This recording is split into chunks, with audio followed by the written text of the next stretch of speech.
Apa latar belakang revolusi Rusia? Nah, jadi revolusi Rusia ini dapat dilihat dari dua fase berbeda. Yang pertama, Revolusi Februari 1917.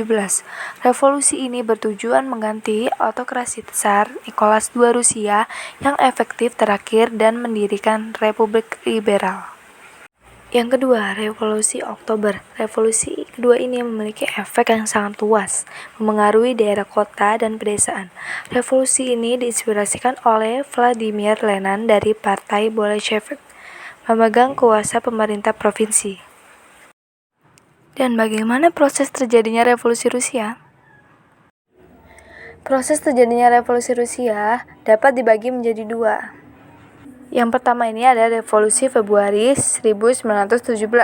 Revolusi ini dimulai dari Petrograd. Demonstrasi yang menuntut bahan makanan, kemudian diikuti dengan permogokan di perusahaan-perusahaan.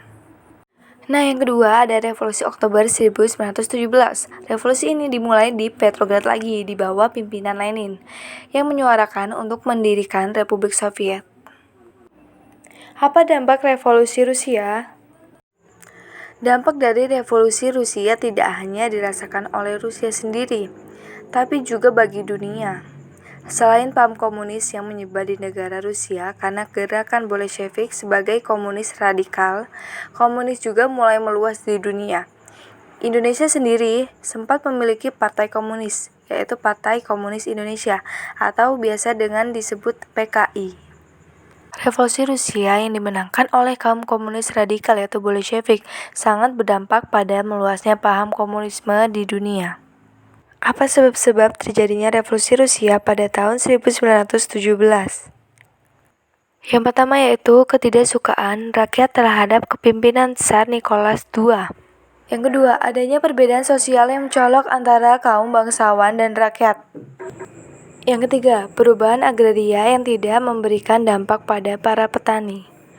Yang keempat, kekalahan perang dengan Jepang pada tahun 1905.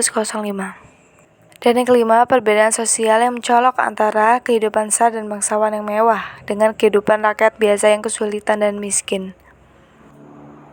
Nah, jadi kesimpulannya itu pada tahun 1917, rakyat Rusia memberontak terhadap pemimpin mereka, yaitu Tsar, atau bernama lengkap Tsar Nicholas II. Hasilnya adalah sistem pemerintahan yang benar-benar baru dengan ideologi komunis yang seharusnya merupakan pemberian kekuasaan bagi kelompok biasa, tetapi hanya dikuasai oleh beberapa orang yang mengontrol negara dengan penuh teror.